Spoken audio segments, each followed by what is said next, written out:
いいぞ。この感動を称えるのだ。ヘンデル作メサイア、最高の名演。まさにふさわしい音が輝きを放つようだ。ヘンデルはこの自らの最高傑作を死の前日まで演奏し続けたという。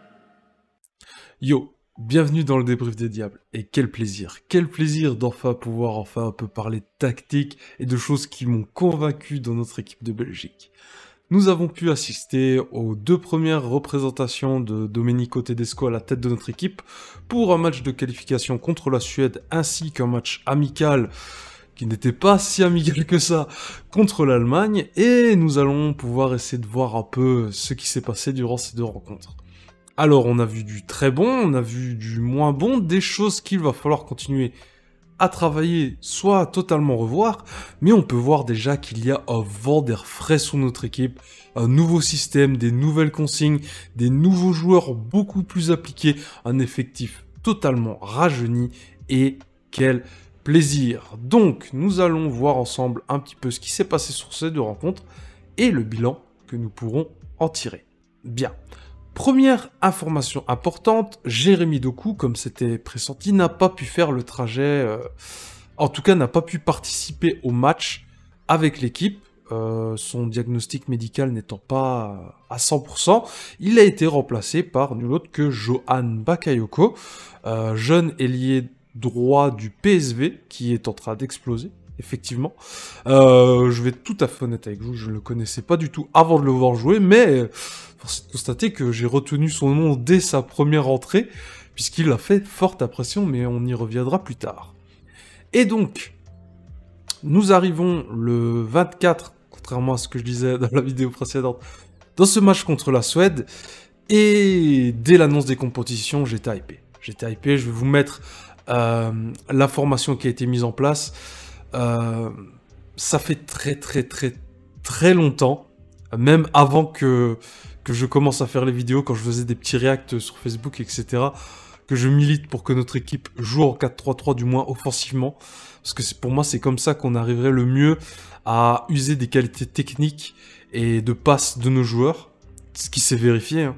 On a retrouvé directement, pour un système entre guillemets nouveau, on a retrouvé entre guillemets tout de suite cette cohérence offensive, cette beauté de jeu qui caractérise notre équipe un peu. Et du coup, de voir cette feuille de match et les joueurs alignés, ça m'a fait quelque chose. J'avoue, ça m'a fait quelque chose. Je me suis dit qu'enfin, bon, je vais dire enfin on m'a écouté, non, parce que bon, je suis personne et je me contente de faire des vidéos comme ça, mais qu'enfin on s'est rendu compte du potentiel de notre équipe et qu'on allait le mettre en place. Donc, chose importante, si nous passons en revue très rapidement les titulaires, déjà pour la titularisation qui me fait plaisir, c'est celle de Théâtre, qui a occupé le poste de latéral gauche et qui a été replacé en central après en fonction des changements, qui a joué l'intégralité des 2 matchs, de même que Woodface. Je vais revenir sur Woodface. Je vais revenir sur son cas en particulier, mais il a joué l'intégralité des 2 matchs. C'est vrai que je pensais peut-être plus voir De Bast, au vu des performances qu'il a fait, mais bon. Je pense qu'il n'y a plus débat à partir de maintenant. Donc à droite, on a Castagne, c'était pressenti. Je suis content d'avoir vu lui par rapport à Meunier, même si on sait que physiquement, il est un peu en dessous comparé à Meunier. Meunier est plus physique que lui. Mais je pense que c'est son poste attitré en quelque sorte. Ensuite, au milieu de terrain, ben, Onana. Très bien. Onana, bon. Je vais pas commencer. On va se calmer. Donc voilà. Avec, à ses côtés, donc Kevin De Bruyne, et sur la composition d'équipe, on peut voir Carrasco. Dans la réalité du terrain, ce n'était pas vraiment ça. Je vous montrerai après pourquoi. Et aux avant-postes, on avait Trossard, qui pas vraiment à son poste sur le terrain, Lukaku et Luke Bacchio, que je pensais être un choix par défaut, et force est de constater qu'en fait c'était le bon choix. Enfin, Luke Bacchio, Sans dire que je pensais pas qu'il avait le niveau, c'est vrai que j'émettais des réserves sur ce qu'il était capable d'apporter. Je retire tout ce que j'ai dit. Honnêtement, je retire tout ce que j'ai dit. Donc, la chose importante, c'est que nous jouions en 4-3-3, et comme je vais vous mettre une image pour bien illustrer ce que je dis, la réalité est qu'en fait, sur le plan offensif, donc nous avions bien entendu nos 4 défenseurs, et en fait on jouait un peu en 4-3-3, en triangle inversé, je vais dire, comme ça. Donc avec la pointe du triangle, Onana en 6, et devant lui Trossard et Kevin De Bruyne qui créaient le jeu, allaient chercher les ballons, créer des déplacements, et du coup aux avant-postes on avait Carrasco dans le couloir gauche, Luke Bacchio dans le couloir gras, et en pointe offensive Lukaku, ce qui est tout à fait logique. Et j'ai trouvé ça pour quelque chose, encore une fois, entre guillemets, expérimental, puisque on n'a jamais vraiment joué comme ça. J'ai trouvé ça extrêmement propre. Extrêmement propre. Donc on va aller de l'attaque à la défense. Carrasco, même s'il n'a pas marqué de but dans le match contre la Suède, a fait un match vraiment comme on attend de lui. On se rend compte que il est beaucoup plus libéré que s'il avait occupé ce poste aussi bien de latéral avant que de latéral défensif plutôt. On sent que d'avoir du soutien derrière lui, ça l'aide à se projeter vers l'avant, ça l'aide à attaquer. Lukaku, ben... Honnêtement, sur ce match-là, je l'ai pas trouvé exceptionnel, mais il a fait du Lukaku, c'est-à-dire qu'il était placé aux bons endroits au bon moment, on pouvait lui faire des passes dos au but, il arrivait à créer des décalages, on l'a trouvé sur des centres, la plupart du temps, même les 3 buts sont des centres, donc soit des centres ras de terre, soit des centres levés. Donc Lukaku, sans être exceptionnel, très très bon, et j'espère qu'il continuera sur sa lancée. Même s'il a eu un peu plus de mal dans le match contre l'Allemagne, mais on y reviendra après. Et puis Luke Bacchio, il m'a scotché. En vrai, il m'a scotché. Il a failli marquer un but. Bon, ça c'est pour le match d'après. Il a failli marquer un but sensationnel. Et honnêtement, je pense que si Doku n'est pas amené à reperformer à son niveau, ou en tout cas qu'il met du temps à y revenir plutôt avec sa blessure, je pense qu'on a notre ailier droit attitré. Et d'ailleurs, on a même potentiellement son remplaçant, même si, pareil, on y reviendra un peu après. Donc franchement, très très très bien, très très bien.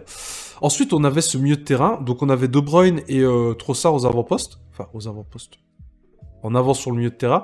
Et bon, De Bruyne, pareil, de la même manière que Lukaku, je l'ai pas trouvé exceptionnel, mais je l'ai trouvé investi. Et ça, je trouve que c'est quelque chose qui dénote. J'ai l'impression vraiment que de se voir attribuer ce rôle de capitaine, voilà, il souffle, il sait que l'équipe lui fait confiance, et je l'ai vraiment trouvé meneur d'homme. Sur les 2 rencontres, je l'ai vraiment trouvé meneur d'homme. Il donnait de sa personne, alors il fait avec ses capacités physiques, parce que c'est pas un joueur qui est hyper robuste et hyper costaud, mais il allait au pressing, il allait récupérer des ballons, on l'a vu voilà, aller un petit peu dans une moindre mesure au combat, et c'est comme ça que j'ai envie de voir De Bruyne. Donc s'il portait le brassard de capitaine, ça lui fait s'appliquer encore plus sur le terrain. Moi je ne suis que pour, hein. Je ne suis que pour, et à côté de lui on avait du coup Trossard, et Trossard, j'aime beaucoup son intelligence de jeu. Vraiment, j'aime beaucoup son intelligence de placement surtout. Il a réussi à combiner avec les déplacements de De Bruyne sans jamais se marcher dessus. Ils ont chacun touché des ballons, chacun délivré des passes. Ils étaient placés intelligemment, et vraiment cette combinaison de 2 milieux là, je la trouve vraiment fonctionnelle, vraiment convaincante, et j'espère la retrouver vers le futur. J'espère la retrouver dans le futur, même si ça reste à prouver, puisque bon, là, c'est un sujet qu'il va falloir remettre sur la table au moment. Que fait-on des anciens, des anciens, des Tielemans, des Witsel, des Donker, etc. Est-ce qu'on les rappelle? Est-ce qu'ils ont une place de titulaire, etc. Bon, ça, après, c'est à la réflexion de Monsieur Tedesco. Mais il y a une question à poser. Pour moi, le mieux qu'on a vu là, donc avec cette pointe basse et Onana en numéro 6, c'était vraiment convaincant. Et Onana, Alors, j'aime beaucoup Witzel, mais je pense qu'à un moment, faut être réaliste, quoi. Onana, ce joueur, mais je le trouve tellement fantastique, en fait. Il me rappelle Fellaini, à l'époque, un peu plus technique, un peu plus délié, je sais pas comment dire, un peu moins rigide que Fellaini. Mais voilà, il a une présence défensive impressionnante. Il sort des tacles dans des angles improbables et récupère quand même les ballons. Non, il est constamment là. Alors des fois, j'ai l'impression qu'il s'enflamme un petit peu et il a tendance à faire des passes un peu hasardeuses ou à vouloir essayer de dribbler et pas réussir à passer. Mais bon, il est encore très très jeune, hein. Donc Onana, franchement, c'est 10 sur 10. Vraiment 10 sur 10. Il fait pour moi partie des 3 meilleurs joueurs de l'équipe de Belgique sur ces 2 matchs. Clairement. Et je pense que vraiment qu'il a marqué ces deux matchs de son empreinte, même si on reviendra sur l'Allemagne juste après. Et donc, on avait cette ligne défensive, pour finir, de Théâtre qui a été très convaincant, poste de derrière gauche. Et je pense qu'il va falloir qu'il tienne ce poste, puisque le remplaçant est pas encore très connu. Hein, il n'y a pas encore de remplaçant attitré, donc il va falloir le trouver. Est-ce qu'il existe? C'est ça la vraie question, comment on peut s'arranger là-dessus? Ça, c'est une vraie question tactique qu'il va falloir se poser. Mais en attendant, Théâtre, très bien. Vertonghen, ben, je l'ai trouvé bon. Et bizarrement, d'avoir des jeunes autour de lui, des gens qui courent, qui se donnent plus, ça comble ses lacunes, et il arrive à performer à son niveau. C'est bizarre, hein. C'est bizarre. Non mais ça me fait très plaisir, et puis je l'ai trouvé vraiment vraiment impliqué. Il avait une très très bonne attitude, et j'ai l'impression que lui aussi, les joueurs, donc Lukaku, De Bruyne, Carrasco, je le mets un peu à part, parce que lui, sa situation était un peu compliqué entre guillemets du fait qu'il jouait pas forcément à son poste, mais j'ai trouvé vraiment que Lukaku, De Bruyne et Vertonghen, j'ai vraiment l'impression qu'ils sont apaisés, j'allais dire libérés, mais c'est pas vraiment ça, vraiment apaisés, et qui sont beaucoup plus investis dans le projet actuel, et faut espérer que ça continue, parce que voilà, il faut qu'ils performent à leur niveau, et puis on a des jeunes en train de monter à côté, et c'est très très convaincant. Donc, à côté Castagne, sur le côté droit, je garde le meilleur pour la fin, Castagne, qui, à certains moments, on sent qu'il est un peu dépassé, mais il fait l'effort de se battre, et c'est le plus important. Je pense qu'il faut encore qu'il arrive à vraiment garder son poste défenseur latéral.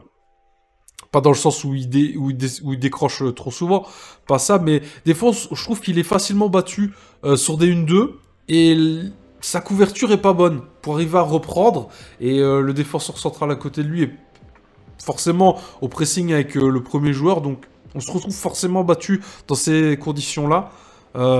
Donc attention à ça, mais Castagne a fait un match correct contre la Suède, a fait un bon match contre la Suède et un peu plus compliqué contre l'Allemagne. Et puis le meilleur pour la fin, comme j'ai dit, Woodface. Woodface, sans dire que j'ai été scotché, mais je pensais vraiment avoir De Bast à sa place. Et maintenant que c'est lui qui est là, bah je vois pas quelqu'un d'autre en fait, pour l'instant. Puisqu'il est beaucoup plus physique que De Bast. Et puis, on voit que c'est quelqu'un qui a envie. On voit que c'est quelqu'un qui aime la défense. On voit que c'est quelqu'un qui a cet ADN défensif de grands costauds belges qu'on a eu depuis avec compagnie, même avec Van Buiten avant.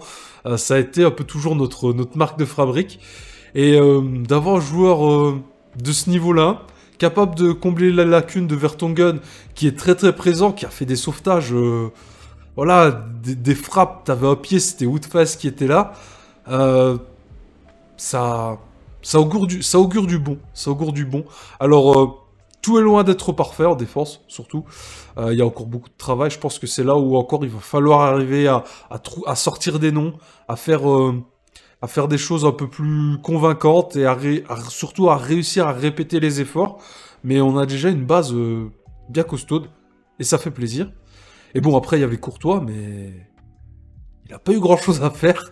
Donc, il a vraiment pas eu grand-chose à faire, donc voilà. Et pour transitionner, du coup, sur la partie tactique défensive, que nous avons pu observer dans ce match, et c'est là que c'était le plus important, nous avons défendu en 4-4-2, ce qui est peut-être une première. Je suis pas sûr, j'ai pas en mémoire tous les matchs, mais je pense que ça doit être une première. Et du coup, je vous mets la représentation de ce que ça donnait, visuellement. Donc on avait toujours notre ligne de 4, et ce qui se passait, et j'ai trouvé ça vraiment intelligent, et montrait qu'il y avait vraiment une réflexion derrière ça, c'est-à-dire que Carrasco descendait d'un cran, Luque Bacchio descendait d'un cran, et formait une ligne de 4 avec Onana et De Bruyne. Et aux avant-postes, on avait Lukaku et Trossard qui s'occupaient de mettre le pressing sur les joueurs arrière suédois, si je puis m'exprimer ainsi. Et c'est solide. C'est très très solide. Alors, forcément, il y a des moments où on se retrouve un peu... Voilà, un peu resserré sur les côtés. Voilà, le milieu droit et l'arrière droit, et le milieu gauche et l'arrière gauche ont tendance à être un peu proches. Mais sur le match de la Suède, ça s'est montré très efficace. J'aime beaucoup ce dispositif. Je trouve ça très très intelligent et ça permet d'utiliser au mieux les capacités de chacun, vraiment. Lukaku, sans trop avoir besoin d'en faire, a constamment une pile électrique à côté de lui à la personne de Trossard, ce qui fait plaisir. Les ailiers, donc Carrasco et Luque Bacchio, peuvent se permettre d'être un peu plus pressants vers l'avant. Et puis derrière, on a des mecs capables de courir, quoi. Castagne, bon, je l'ai dit, c'est moins physique, mais il court. Théat, il a quand même une bonne vitesse. Et puis lui, il est physique. Et voilà, donc, sur le papier, déjà rien que là, on avait quelque chose de vraiment convaincant. On pensait qu'il n'y aurait pas eu trop de changements. Au final, sans dire que tout a été chamboulé, on a vu qu'il y a du travail qui a été fait, il y a de la réflexion qui a été apportée, et ça fait plaisir. Et ça fait plaisir. Et bon, on va être honnête, hein, le match de la Suède n'était pas très compliqué. La Suède nous a laissé faire le jeu, très clairement. On a eu toute la possession. On a eu la plupart du temps le pied sur le ballon. Ils ont tenté de jouer en contre. Ça n'a pas vraiment été à leur réussite. Ils ont eu une vraie occasion, mais Forsberg rate sa frappe en glissant. Car je pensais que s'il l'avait réussi, d'ailleurs, ça aurait fait but.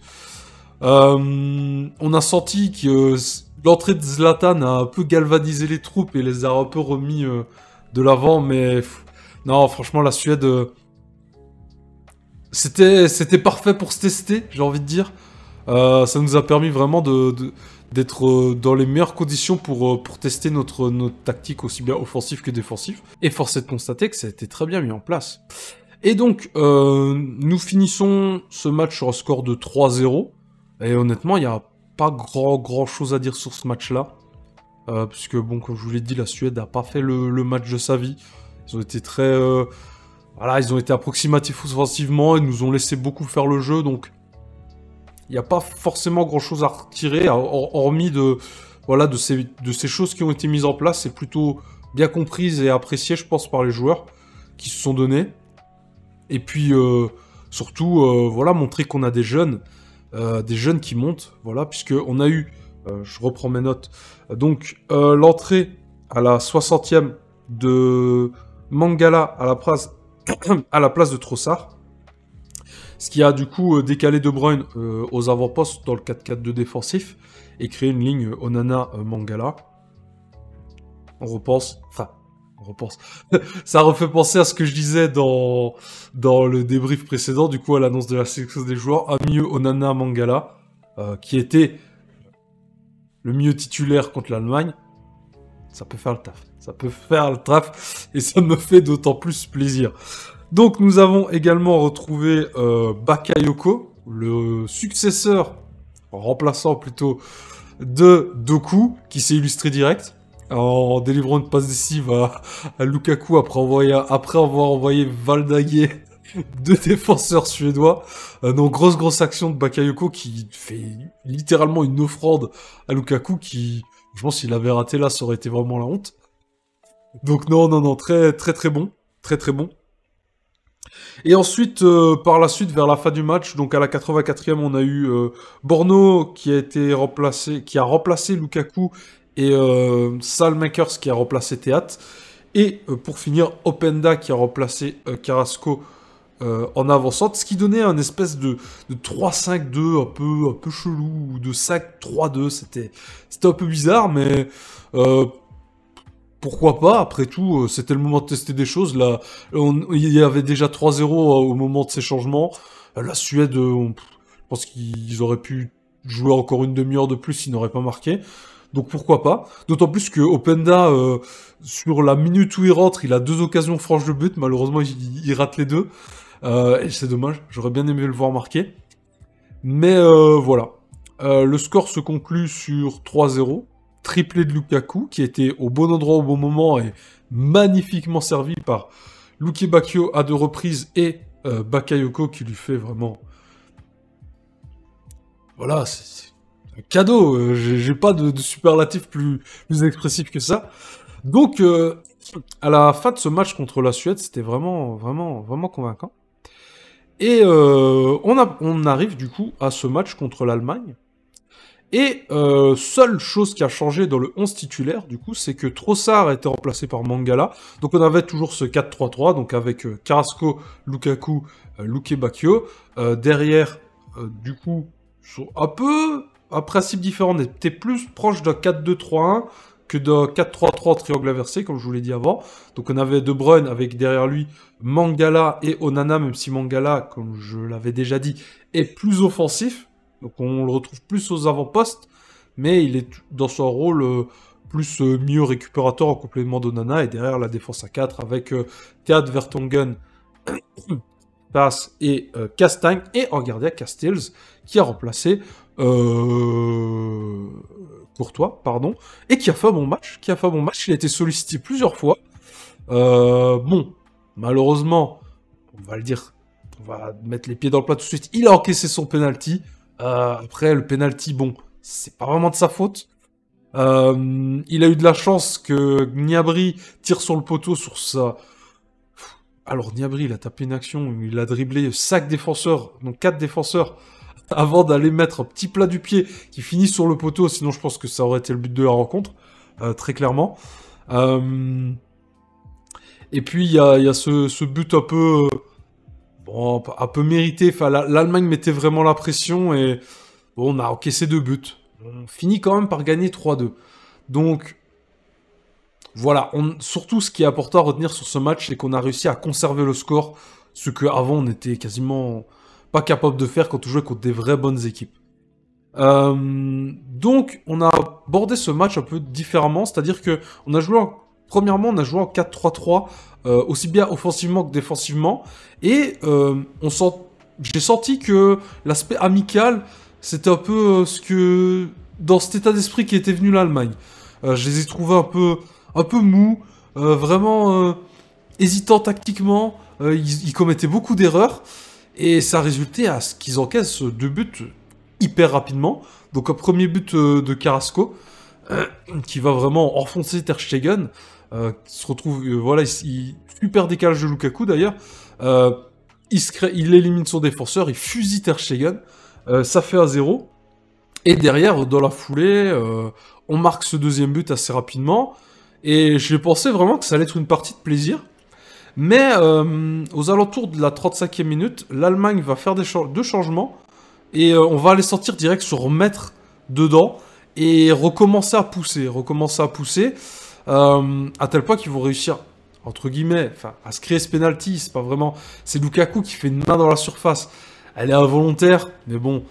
C'est d'avoir les mains proches du corps ou le long de ton corps et pas comme ça quand tu montes faire une tête, surtout quand t'es dans ta propre surface. Oh, c'est dommage, on peut pas lui en vouloir, c'est dommage. L'Allemagne va marquer ce penalty. Et derrière, on va sentir que voilà, ça va vraiment pousser du côté allemand. Ce qui ne va pas nous empêcher de finir cette première mi-temps en menant 2-1, même si on sentait voilà, que l'Allemagne était revenue dans son match, et que surtout, l'investissement des joueurs belges, pense que ça a piqué leur orgueil un petit peu. Hein. Ils étaient... Et je pense que la révolte a été notamment montée par Niabri et Felkruk. Filkruk, je suis désolé si je prononce mal son nom. Et Emre Can, surtout. Ils ont vraiment apporté à l'équipe et honnêtement, autant la première partie de match était un peu moyenne, autant la deuxième mi-temps, on a eu un vrai match de football. C'était très agréable. L'Allemagne est vraiment renaître ses cendres, si je puis m'exprimer ainsi. Et on a vu des choses vraiment intéressantes.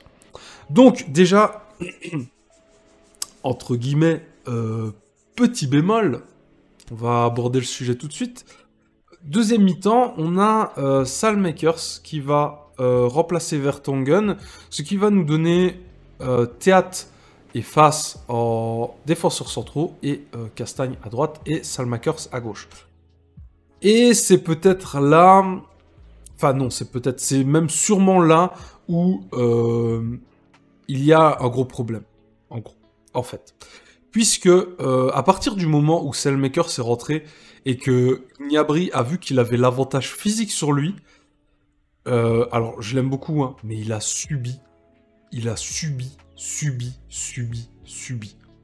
Alors heureusement que à la 57e minute, Trossard remplace Carrasco. Il va arriver à, du coup, parce qu'après, en fait, quand t'as à côté de Carrasco, Salmakers, t'as un peu un duplicata du même joueur. Si, bon, toute proportion gardée, hein, Salmakers n'est pas encore au niveau de Carrasco, surtout offensivement, mais c'est un peu le même profil. Et donc, c'était très compliqué, et Niabri s'est fait plaisir. Niabri s'est fait très plaisir. Et l'entrée de Trossard a un peu réussi à corriger ça, mais il faut se rendre compte que Salmakers, défenseur gauche, c'est pas viable du tout. C'est pas viable du tout. Il n'a pas ce côté un peu hargneux, un peu costaud qu'a Castagne. Et en étant arrière d'autant plus latéral, il faut arriver à rentrer un peu dans le tas des autres. Surtout que voilà, il se faisait constamment dégager quand il allait au duel à l'épaule. Il était beaucoup battu sur des appels de balles ou des courses dans son dos. Salmakers, voilà, c'est vraiment le point négatif, il faut le dire, le point négatif. Alors, c'est pas forcément de sa faute parce que c'est pas non plus son poste de prédilection. Il est pas... Normalement, déjà, il joue sur le côté droit, plutôt. Donc, latéral arrière gauche, ok, pourquoi pas, mais personnellement, pour moi, ce n'est pas une solution viable. Donc, c'est là où je dis, voilà, il va falloir trouver un remplaçant à Theat. Puisque si Theat est amené à jouer hors défense centrale, qui on peut mettre à sa place à gauche? Donc pour l'instant on a Vertonghen, est-ce qu'on peut pas mettre un troisième jeune à la place de Vertonghen et garder Theat à gauche? C'est compliqué, mais il y a de la réflexion à avoir là-dessus, c'est intéressant. C'est arrivé dans un match, dans un bon match, mais qui n'avait aucun enjeu, et ça montre sur quoi on doit encore travailler, donc c'est pas dramatique, c'est juste que, pour moi, c'est le seul choix discutable, et qui a montré vraiment de grosses lacunes par rapport au poste qu'il occupait. Et ce qui est dommage. Voilà, c'était un peu vraiment le point que je retrouve à dire sur les deux rencontres. Donc c'est pour dire à quel point j'ai apprécié les deux rencontres, si vraiment il n'y a que ce point-là qui ressort en point négatif. Donc, à la 67e minute, j'ai sauté de joie. Charles de Ketteler qui remplace Lukaku, même si il n'a pas marqué, il a quand même participé au troisième but de notre équipe conclu par Kevin De Bruyne, où il lance le décalage sur le côté. Donc Charles de Ketteler lance le décalage sur le côté pour Trossard, qui trouve magnifiquement Kevin De Bruyne qui a juste un petit toucher de balle à ras de terre, Ter Stegen, qui amène le score à 3-1, si je ne dis pas de bêtises. Oui, il y a eu 3, puis 3-2. Et donc, à la suite de ce but, on a eu l'entrée de Openda pour Mangala et de Lavia pour Kevin De Bruyne. Et donc, on est resté dans ce système un peu 4-3-3 offensif, 4-4-2 défensif. Mais à partir de là, donc on a eu un 11 totalement rajeuni. Il y avait plus de... Bon, si, il y avait encore Castel sur le terrain, mais bon... Il n'y avait plus Lukaku, il n'y avait plus Carrasco, il n'y avait plus Kevin De Bruyne, il n'y avait plus Vertonghen. Euh, la moyenne d'âge devait être de 24-25 ans, je pense, à tout casser. Et on a vu que voilà, c'était pas encore... Il y a du talent, à n'en pas douter. Il y a de l'investissement, ça fait plaisir. Mais on voit qu'il y a encore beaucoup de travail. Lors que Kevin De Bruyne était sorti, il y a eu beaucoup de manque de justesse dans les passes. Les récupérations étaient beaucoup plus hasardeuses. Il y avait beaucoup plus de pertes de balles. Et puis il faut avouer qu'à ce moment-là, l'Allemagne a vraiment mis les bouchées doubles. Surtout quand ils ont marqué leur deuxième but. Donc c'était vraiment appréciable à voir. J'ai pas boudé mon plaisir. Une victoire qui fait très plaisir, dans lequel on a réussi à conserver le score, parce que après le troisième but, c'était vraiment compliqué, surtout lorsqu'il y a eu 3-2. Mais on a réussi à tenir. On a réussi à tenir avec une nouvelle tactique défensive, avec de nouveaux joueurs, des jeunes vraiment très investis. Et franchement, une très bonne victoire, dans un match qui, comme je vous l'ai dit, était amical uniquement dans l'intitulé, parce que voilà, on est arrivé directement dans notre match. Je pense qu'on a piqué un peu l'Allemagne. Les joueurs qui n'étaient pas assez concentrés sont sortis. Ils ont remis une équipe correcte. Je crois que Goretzka s'était fait mal. Je crois que c'est pour ça qu'il est sorti. Et derrière, bah, ils nous ont donné du fil à retordre. On a réussi à tenir. Et c'était bien appréciable. Bien appréciable. Donc, si nous devions faire un petit bilan très rapide, parce que bon, la vidéo est déjà très longue sur ces deux rencontres, un nouveau système qui paraît très fonctionnel, qui permet à des joueurs de s'exprimer à leur manière, selon leurs forces et dans les meilleures conditions possibles. Voilà, je pense qu'avoir deux milieux de terrain qui peuvent créer du jeu, quand c'est pas Eden Hazard... Pardon, non mais ce match contre le Maroc me reste en travers de la gorge. Bref, deux milieux de terrain pour créer du jeu, avec Carrasco devant et Luke Bacchio qui marque beaucoup de points, et Lukaku qui est en train de revenir un peu au top de sa forme. Ça fait plaisir, une défense à 4 qui fonctionne. À voir qui sera la doublure de qui. Ça reste encore à mettre en place. Une défense à 4-4-2 qui me paraît vraiment une arme sur laquelle on va pouvoir compter quand on va tomber contre des grosses équipes, surtout avec voilà des joueurs physiques. Enfin, moi d'avoir Trossard devant Lukaku, il est physique, mais c'est pas le joueur le plus défensif de la terre. Mais d'avoir Trossard avec derrière lui Mangala et Onana,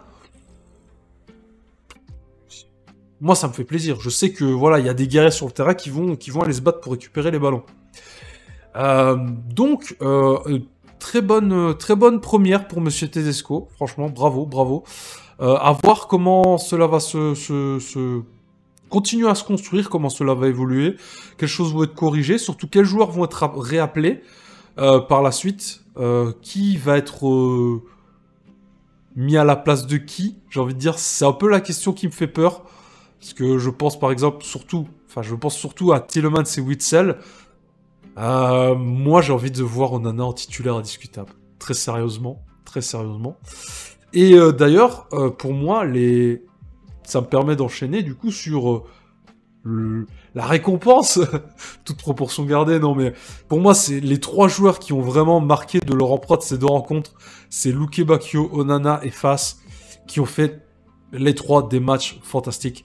Même si Luke Bacchio est sorti... assez rapidement assez rapidement, il a joué comme 3/4 de match, mais il est sorti systématiquement. Ses entrées étaient... Enfin, non, ses entrées, puisqu'il était là, mais ses passages, plutôt, sur le terrain étaient vraiment convaincants. Et je pense qu'il a vraiment quelque chose, donc... Certes, je suis déçu de ne pas avoir de coup, mais je me dis que, voilà, on a de la place à droite. Enfin, on a... des gens à mettre à droite. On a Bakayoko qu'on a vu, qui s'est illustré, même s'il a un peu plus de mal dans un match avec plus de répondants contre l'Allemagne. Ça s'est vu directement. Mais ouais, et donc pour moi, Luke Bacchio, Fass et Onana méritent leur place de titulaire. Mais bon, ça reste à Monsieur Tedesco de prendre cette décision, donc j'ai hâte de voir. Je vais essayer de guetter les différentes conférences de presse quand elles seront en français, puisque bon, les conférences de presse en néerlandais, malheureusement je parle pas néerlandais. Ah, que voulez-vous? On peut pas tout avoir dans la vie. En attendant, je suis on ne peut plus heureux du résultat de ces 2 matchs. Très content de voir qu'il y a enfin du changement, de voir les joueurs jouer libérés, investis et appliqués. Et j'espère que ça continuera le plus longtemps possible et jusqu'à l'Euro. Et on sera peut-être en meilleure position que ce que je l'espérais pour ce prochain Euro à venir. En attendant, c'est tout pour moi, je vous ai bien assez retenu. Je vous remercie d'avoir suivi la vidéo jusque-là. Je vous donne rendez-vous en juin, je pense, c'est là que seront nos prochaines rencontres. Et en attendant, que l'Esprit Shonen vous accompagne, prenez soin de vous, et moi je vous dis à la prochaine. Salut!